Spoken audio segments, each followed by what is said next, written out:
자, 오늘 이제 배우는 것 중에 제일 어려운 게 회귀 분석입니다. 자, 회귀 분석은 여러분들이 중고등학교 때 한 번쯤 배웠을 만한 방정식을 구하는 거예요. 이게 여러분이 구하는 게 아니라 컴퓨터가 구해줍니다.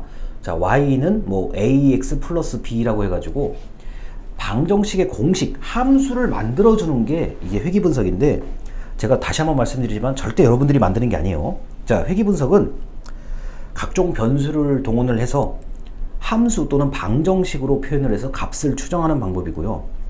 우리가 이제 그 가장 회귀 분석이 잘 쓰이는 게 그 독립변수와 종속변수의 얘기죠. 자, 종속변수, 스트레스, 결과. 김영재가 스트레스를 받는다. 그리고 여러분들이 스트레스 받아요. 결과예요. 내가 스트레스를 받는다.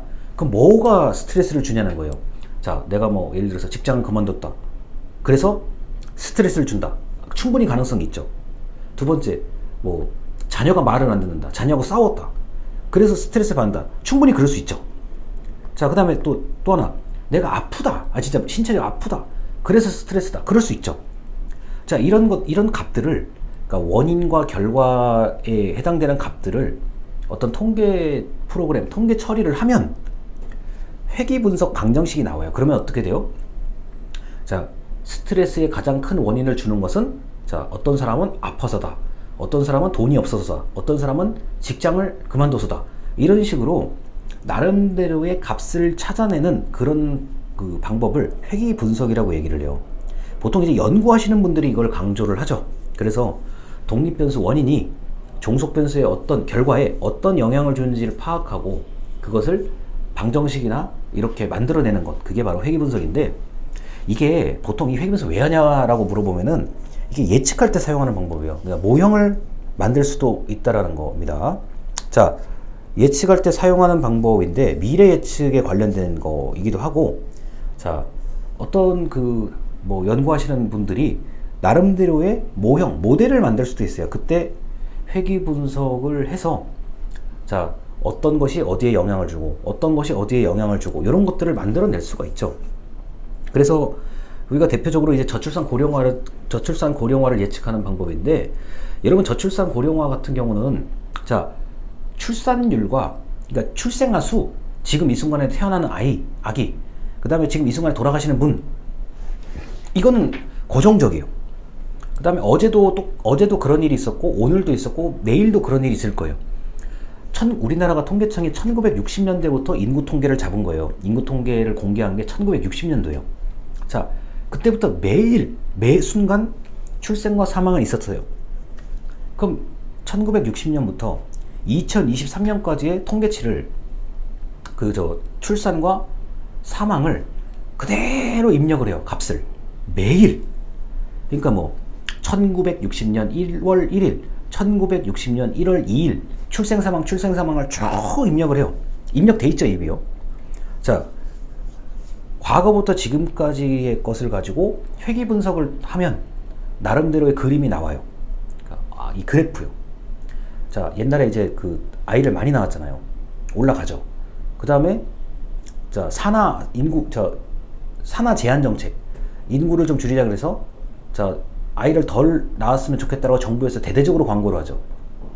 근데 그 광고가 있은 다음에 조금 감소하다가 그 다음에 1990년대 넘고 2000년대 넘고 하면서 출산율이 급격히 감소하죠.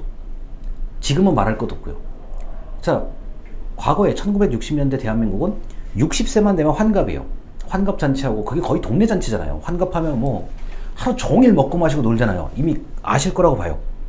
자, 그랬다가 이제는 환갑 얘기하면은 그래, 그렇구나 이러잖아요. 심지어 칠순잔치도 안 해요. 팔순은 돼야 이제 팔순잔치라고 얘기를 하죠. 과거에는 환갑이 굉장히 중요한 나이였어요. 이제는 근데 시대가 70년대, 80년대, 90년대, 00년대 지나면서 환갑보다는 칠순보다는 팔순, 좀 있으면은 팔순이 아니라 구순이 돼야만 제가 볼 때는 잔치를 할 수도 있어요. 이제는 시대가 그렇게 되잖아요. 출산율은 감소, 그 다음에 고령화 비율은 급격히 높아지고 있죠. 이런 것들을 회귀 분석을 통해서 어떻게 합니까? 자, 과거부터 지금까지의 그 출생과 사망을 바탕으로 미래에 어떻게 될지를 예측을 하죠. 이미 예측이 돼 있고 통계청에서 발표를 다 했습니다. 우리가 그걸 눈여겨보지 않아서 그렇죠. 자, 2065년까지 예측이 돼 있어요. 만약에 우리나라가 전쟁, 통일, 뭐 사람이 너무 다 죽고 너무 다 태어나지 않는 이상 그런 일이 없다면 미래 2065년, 2070년까지의 인구는 거의 정확하게 맞아떨어져요. 어떤 것 때문에요? 회귀 분석 때문에요. 회귀 분석을 컴퓨터를 통해서 미래의 출생과 사망까지 쭉 예측을 하면은 거의 이거 뭐 아주 똑부러져요. 이거는요. 이미 공식이 나와 있기 때문에 이거 똑부러지거든요. 그러면 뭐 이제 앞으로 2100년이 되면 대한민국 인구는 얼마다. 그 중에서 80세 이상의 어르신은 얼마고, 자 34세 이하의 청소년들은 얼마다. 이건 답이 나와 있어요. 그래서 우리가 이제 좀 이상한 얘기긴 한데 그 다른 이게 갑자기 뭐 아이를 많이 태어나게 하고 갑자기 뭐 어르신들 뭐 돌아가시라고 할 수가 없잖아요. 그건 불가능한 거잖아요. 양쪽 다. 그래서 저출산 고령화 같은 경우는 회귀 분석으로 예측이 딱 나와 있어요. 이거는. 그래서 이거를 어떻게 바꿀 수 있느냐, 뭐 우리가 근데 좀 재난이라든가 이렇게 아주 안 좋은 상황 때문에 사람들이 다 죽으면 안 되잖아요. 그래서 이게 뭐 좀 말도 안 되는 또는 말 같지도 않은 이야기라고 하기는 하는데 한 번쯤 사람들이 호기심을 가질 수 있는 게 통일이에요. 그러면 만약에 통일이 벌어지면 지금까지의 경로, 지금까지 예측 모델은 딱 중단되고 다시 예측을 해야 돼요. 그러려면 시간이 많이 걸려요. 그거는요. 자, 그래서 회귀 분석은 매우 많은 곳에 쓰일 수가 있다. 자, 또 하나, 광고 지출이 증가하면 판매도 증가할 것인가? 그러니까 의문을 가지는 거야. 가설제기예요. 야, 이거 과연 광고비를 많이 썼는데 그렇다고 판매가 정말 그만큼 증가하는 것인가? 이런 걸 알아볼 때도 회귀 분석을 적용할 수가 있습니다. 이미 어느 정도의 공식은 만들어져 있어요.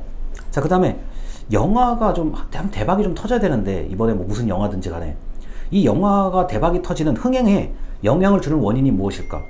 나름대로 이것도 회귀 분석으로 구할 수가 있죠.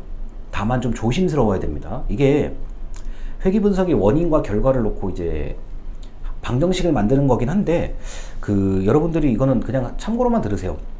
회귀 분석이 될 건지 안 될 건지의 가장 중요한 거는 가정.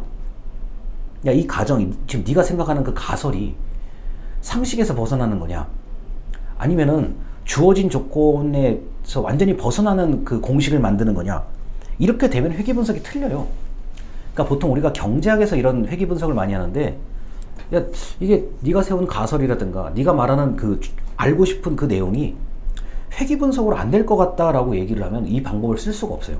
그래서 그냥 뭐 이거는 저 사회복지에서 이제 연구하시는 분들은 이걸 많이 하는데, 여러분들이 이제 복지 현장에서 근무를 하시다 보면 한 번도 사실 볼 일이 없을 거예요.